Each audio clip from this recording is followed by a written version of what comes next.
Back to the Rugby League Commonwealth Championships here in Glasgow. Some great action on day one, and it promises to be every bit as good in day two in the playoffs. We've got the semi-finals coming up with Australia and Canada, but first it is PNG against Wales, and in the commentary box is Steve McCormack and Richard Stead.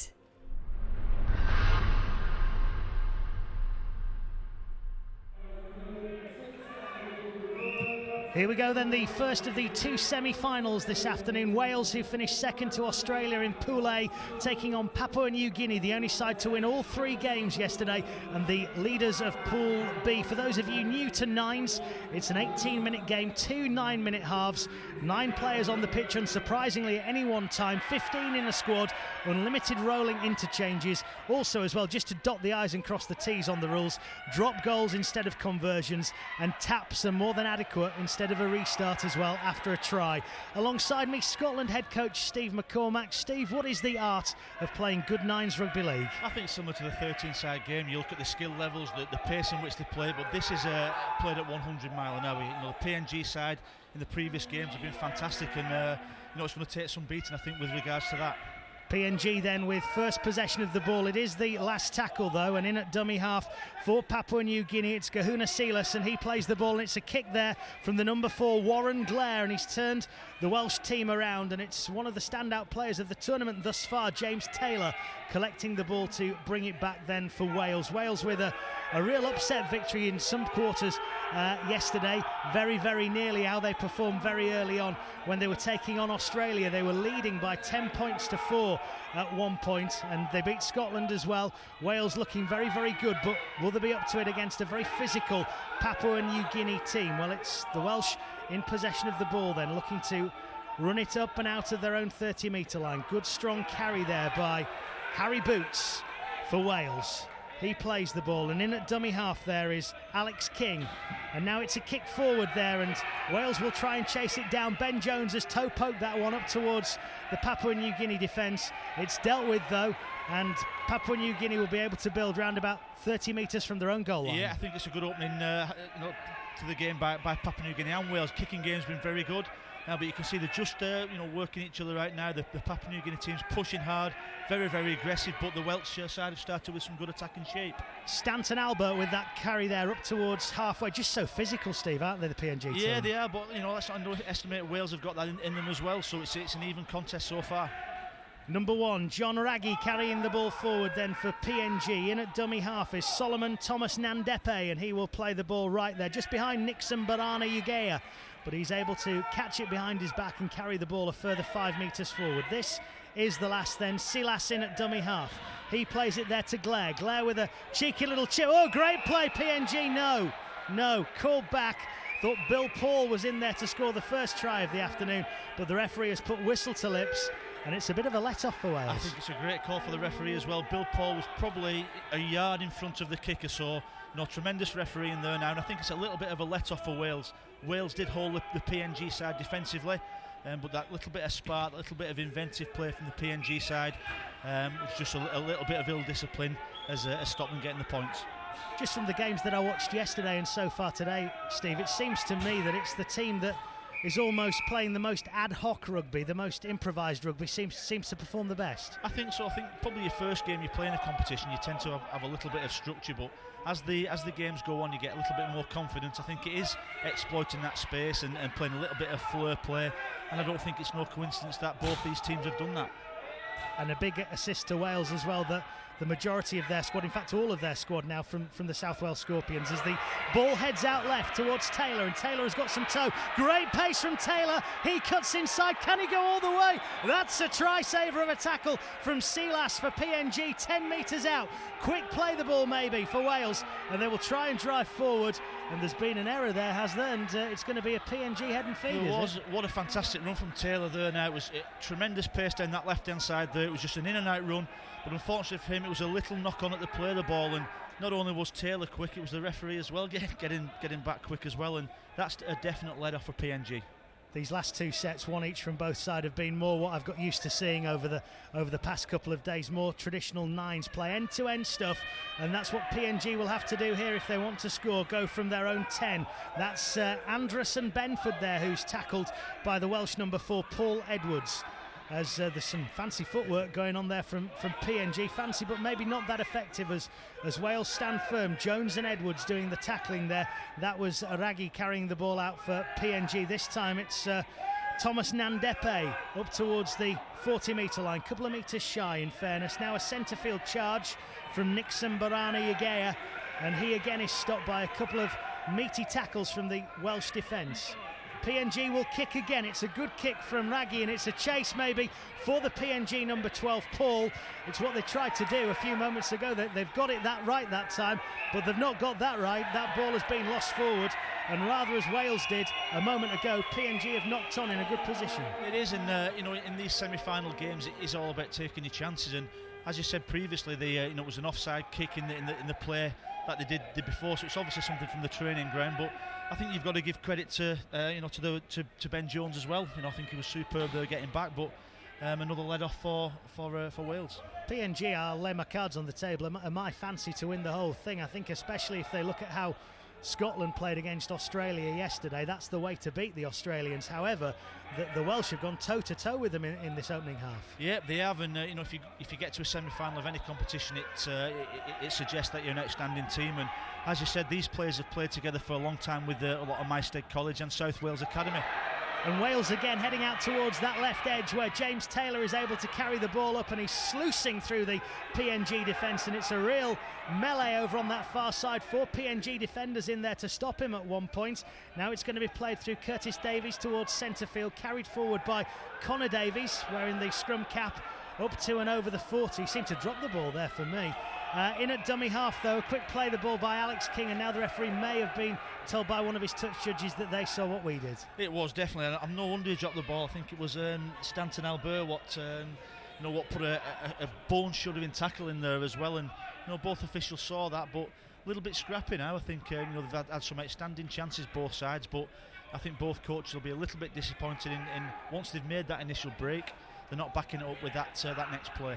We've only seen one scoreless 9-minute half in the entire weekend thus far. That was in the Scotland-Jamaica game, which finished 4-0 to Scotland. Could we see another? Maybe not. Dixon Amaya breaking away. Oh, he's looking for a support there.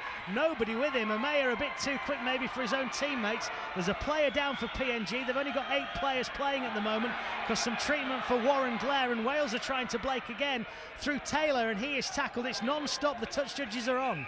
It is. I think what's happened there now, he has passed the ball, the PNG player, and I think there's a slightly late shoulder tackle which has come in, and I think if they scored the try, they would have allowed the advantage play, but I think they're going to drag this back and it'll be a PNG penalty. Well, the stewards are such a meeting over there, a meeting of minds of the 3 match officials. If someone does get sin binned, it's a 3-minute sin binning in the Rugby League 9, so let's see what action the match official takes. I'm not sure whether it warrants a sin bin, to be fair, but let's keep it 9 on 9, and let's carry on the way we're going. Just speculating because of the length of time of the deliberations between the referee and his 2 touch judges, and someone is going to be spoken to here from the Welsh side, and he's pleading his case. There is the Welsh number 11, that's Morgan Jeffries.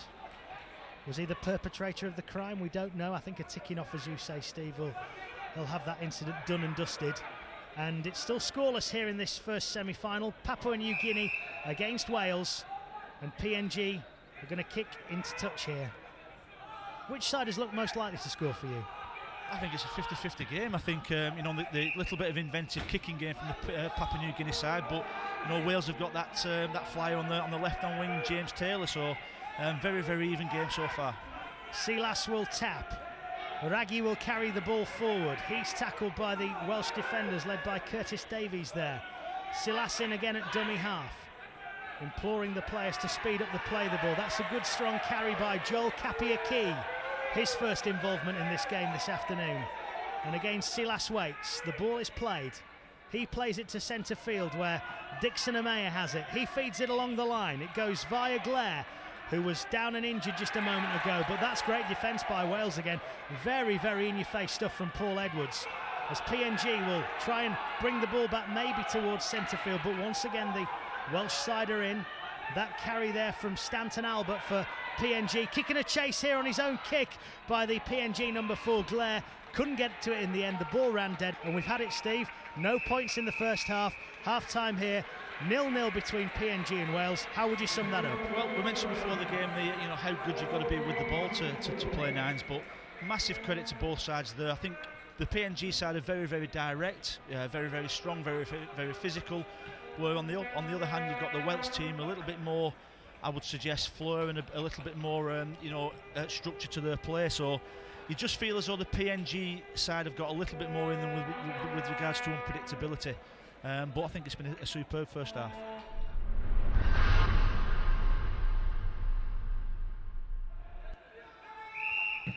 PNG get us back underway in this second 9 minutes. No score as yet. Plenty of points yesterday. We are in Glasgow, Steve, and some of the defending on day one was more Billy Connolly than Gary Connolly, but today defences have certainly been on top in this game. They have, but I think now you'll see the second half now. I think round the little ruck, whether they have one marker or two marker, I think you'll see that the sides will start looking at exploiting those little lazy markers and those inside balls. If by any chance we don't have any points in this 9 minutes, we go to golden point, which is 2 5-minute halves, unless of course there is a golden point scored, and then it's non-stop. Oh, there's a bit of a dust up here, and the PNG player, they're just gone in flying with a right hook that didn't connect. Eriman Elias Ken has just lost his head. It was just a bit of chest bumping between two of the players, and then he's gone in swinging a haymaker, and my word, I'm glad he missed, because otherwise that would have been a bit nasty. Yeah, we don't want to see that. A little bit of frustration there. I think it was Harry Cartwright from Wales had actually had the ball, and when he's playing it, he's lifted the PNG player's leg, and then a little bit of handbags, and then there was a punch swung. So it just shows you that both sides are very, very passionate and want to win, but I'm sure that'll be the end of that. Simbin. He's been Simbin, so there we go. Eriman Elias Ken just completely lost his head, and what he's done there is 3 minutes in the Simbin, and that really will give Wales a great opportunity to open the scoring here. Well, I think the disappointing bit from a PNG side is that they had the penalty. They've got the penalty 10 metres out. They're going to get some balls. It's nice to see that the players are now shaking hands, but that could be crucial. It's been nothing between both teams, and the fact that now there's been a Simbin in could change the momentum of the game. It's going to be Silas kicking the ball over into the stands on the far side, and it will be an opportunity for Papua New Guinea to put the Welsh back on their own goal line. And it's carried forward by John Raggy then for PNG, 5 metres away from the Welsh line. Silas, who's been at the heart of everything good about PNG so far at dummy half. Great run forward by Kapi Aki. He's stopped though by the Welsh defenders. Silas will go again. That's not a great pass, but Glare was able to collect. Ball finds its way out here to Anderson Benford, who will touch the ball down there. Bit of showboating before he crossed the line. 4-0 PNG lead, down to 8 men, but the first point's on the board, 4-0 up. It was a top ball from Warren Glare as well there now. It was just they stacked the left-hand side, a couple of quick plays from the PNG side.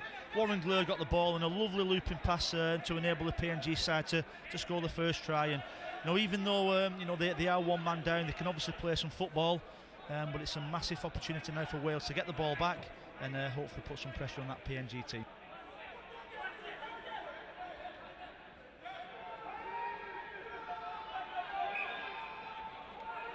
Well, I don't know what was said in the PNG ranks because my top piskin isn't up to much, but they went down to 8 and they've taken the lead on the scoreboard. 4-0, but Wales have it and they'll kick early. It's Edwards down towards the corner. Probably not enough length nor direction on it, but Anderson Benford, the try scorer, gave Wales a half opportunity by palming the ball in the air. Was that the right decision to kick so early? I'm not sure whether that's the right play. They've got the PNG team where they want them now, but you'd probably suggest that with an extra man advantage, they try and exploit that by using the ball a little bit more effectively than the early kick. 4-0 then, PNG lead, and they have possession of the ball back in their own 20. Defence there by Wales from Paul Edwards, and also as well running away from the Curtis Davies as well. PNG go again through Silas, who, as I mentioned earlier, has been involved in almost every single play the ball at some point either in at dummy half or first receiver. Here, there and everywhere has been the number 14, and this time it's Blair carrying the ball, kicking the ball in fact. Spotted that Marcus Webb was a little bit in advance, but he's able to get back there under pressure from Benford, and he's gone into touch there as the Welsh number 3. Yeah, he did do the difference between that kick from the PNG side. It was a planned kick then. I thought initially he did really well, was Webb, but good positioning from John McMullen, the touch judge there now. It was a foot in touch, and the PNG side have got a fantastic opportunity. They've played better with 8. They have, and I think what's happened when they've got 8 now, Warren Glur, the number 4 for PNG, has just thought, right, I'm going to have to stamp my authority on this game and get my hands on the ball and do a lot of organising, and he's been influential in, first of all, that first try, and secondly this kick. One of the more experienced players, Glare, in the PNG side. He's a number 13 by trade, really, plays for the Lay Snacks Tigers. Your second team, that, isn't it? It is, yeah, follow him every week. Yep. And Wales making an interchange. Taylor, who is the gun player for the Welsh, one of those coming on. In fact, it's a double interchange, so the Welsh trying to shore things up and get back level peggings. 4-0, PNG lead here in Glasgow. It's the first semi-final of the Commonwealth Games 9s. PNG unbeaten so far. The Welsh, the runners-up in Australia's group, winning 2 and losing 1. And once again, it's Glare involved. He plays the ball there to Stanton Albert. Big, strong carry. Bullocking run there from the 13. Takes 3 Welshmen to drag him down and put him on his back. Glare is in at dummy half. He goes himself. Plays it to Silas. Nice pass. Nice try. Almost even better celebrations. PNG enjoyed that. Nice Nines Rugby League. They lead 8-0. Well, you mentioned Nice Nines Rugby League, though. That was really, really direct. I think it's all stemmed from that initial kick a couple of sets ago from Wales when it wasn't the most organised. The PNG side did exactly the same thing. Have got the ball back, and it was just a hard jump from dummy half and a fantastic try just under the sticks. Kahuna Silas with the try there. He's from Port Moresby in PNG. Well, in nines, as in normal 13 aside, you can score in a split second. Really important, I would say, that Wales do score in this next set, just to give them an opportunity to maybe overtake the PNG side in the near future. Zach Williams from dummy half then takes the ball up towards the PNG 20. Good strong carry there from the Welsh number 9. Here's Rhys Davis. He's in at dummy half, playing the ball towards Curtis Davies. Now in turn, it goes left towards Ben Jones. Nice step again. Could be a great run. Individual effort there. Good try. Ben Jones, bit of fancy footwork there from the Welsh number 1. You said they needed to. They have. They've scored. It's 8-4 with a kick to come. That was fantastic play. You'll see Ben Jones there now. It was a little block plays there now. And Ben Jones, 2 left foot steps, straight under the sticks. Also popped the drop goal over. And it's game on, 2-point ball game. 8-6 then. Jones converting his own try. I guess we still say that in nines, don't we? Even though it's not strictly speaking a conversion. And, well, I wonder if it's any coincidence that PNG are about to be back to full strength there, because Wales have really come hard there at PNG and put them right back on their own goal line, scored that try, and now taking it to PNG, who are now attacking forward over the 30. That's a good strong carry there by Balilas, and he gets the ball away to Silas, and now he will be tackled by Paul Edwards 20 metres out. Played back to centre field via Raggy out towards Glare, and Glare is tackled on that occasion by Rhys Davies. This time Raggy is in at dummy half. A PNG try here might seal it, actually, the win you would feel, as Glare waits. Looks right, flat pass, chance, try, very direct again. Stanton Albert with it on this occasion. There's an inquest going on in the in-goal area, not only between the Welsh defence, but between the referee as well. He's going to talk to his touch judge. What doubt is there in the mind of the match official? It could be a forward pass. I know he has jumped out again. They've not quite handled Stanton Albert, but it looks like they may give this try. Well, we wait. It looks as though he's going to. And yes, so it is a try for PNG, scored by the number 13, Stanton Albert. Been really impressed with both Warren Glure and Stanton Albert for the PNG side. I think they've controlled it. They've really stepped up when the teams needed it. And I think Wales have just struggled with the physicality of both them players. So a converted score, and the Welsh need to go hell for leather because time is ticking. Will they go for a strike play? Will they set a couple of ruck plays for an organised double block play and try and get Ben Jones in play? It's an interesting type of the game. Yeah, as they head over towards the right edge, chance maybe for Wales to run forward. Nice pass from Jones, the try scorer, out towards the right-hand side. Good defence from PNG, though. The ball has been lost, the whistle has been blown. PNG celebrate their 4 from 4 at the Commonwealth Games Rugby League Nines. They have won every single game so far. They go through to the final, where they will take on either Australia or Canada.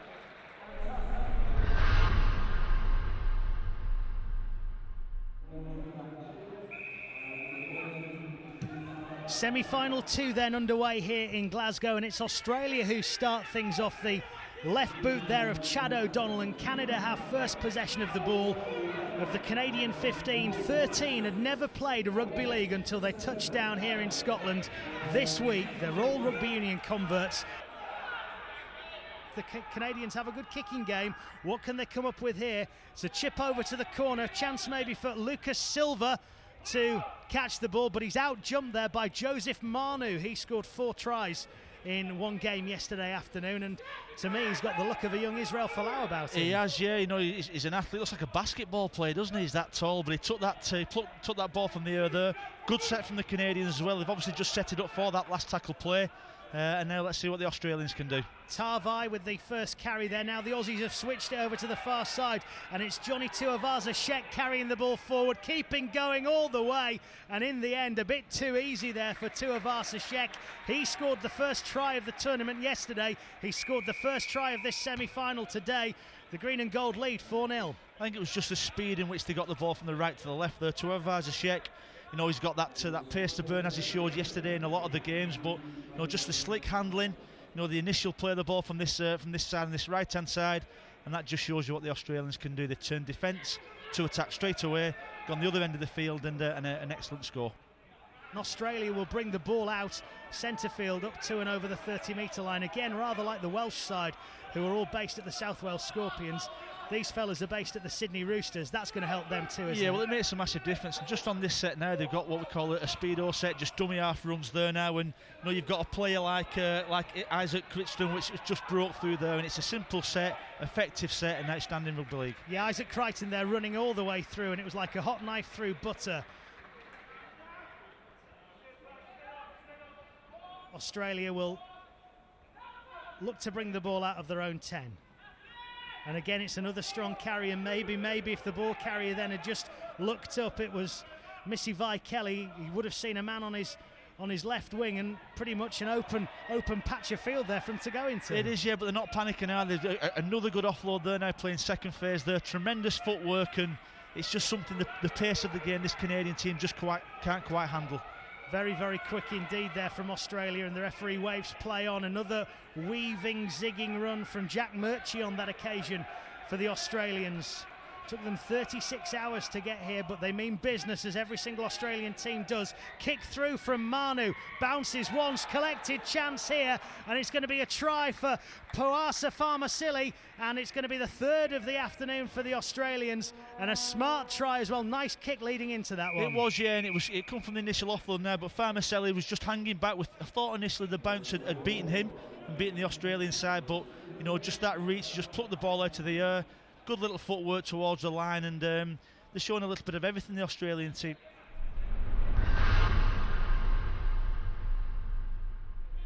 I'm not sure of what the highest mountain is in Canada, but it would be a serious effort for the Wolverines. It will be, but they have proven in this competition that they can score points, and the fact that there's not been a lot of conversions happened as well. It's a two-score ball game, and who knows what can happen. Well, Australia have got possession of the ball, and there is Joseph Manu as well. Nice footwork, super stuff this. He's jinked, he's jived, he's cut through the Canadian defence. Could he go all the way himself? I think he fancies it.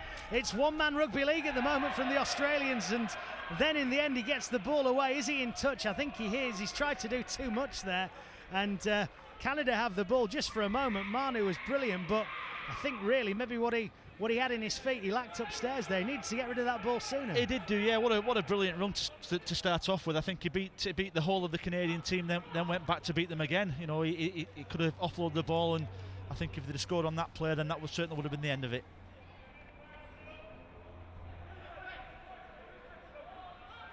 just outside the 10. Now it's in the hands of Ryan King. King there is maybe looking for an offload, and it is basketball stuff, as you said. They look like basketball players, and that's how Australia are playing this game, just looking to tip and throw the ball around a little bit, enjoying themselves, you could say. Here's Missy Kelly. Ball comes out, bit of a speculator, finds its way to Jaden Thomas. He's able to get the ball to Bernard Lewis, and Lewis is going to score. Yes, is he? No, just short of the line. Quick play the ball though. The Canadians are going to be vulnerable, and it is a try on this occasion. Ruben Porter is able to spin and put the ball down. It was coming, Australian pressure. Canada were trying to get the numbers back, but in the end the gaps appeared in the defence, and a good try that's probably put the cherry on top of the Australian cake. 16-0 Australia lead. It will be an Australia PNG final. From what you've seen, who do you like? I think both sides are contrasting in what they bring to the game. You've got the tall athletic side of the Australian side who can score from any part of this field, and you've got the physical nature of the Papua New Guineans, a little bit unpredictable. Good kicking game, and I think we're all set for a tremendous final. Missy Kelly nearly broke through, and I tell you who has. It's Jaden Thomas, and now it's a foot race. It's Thomas against Berner. Berner's got pace. Thomas has got more. Australia have got another try, and that's the 20-point mark breach for the Australians. Great try. They almost were listening to you there, Steve. They can score from anywhere on the pitch. The words from the man stood next to me. They have. It's Jaden Thomas. It's Australia leading Canada 20 points to 0. Canada will play Wales to see who finishes third, and the final will be contested between Australia and Papua New Guinea. Full-time score in our second semi-final, Australia 20, Canada 0. It's been a fabulous tournament so far, and there's plenty more to come right after this break.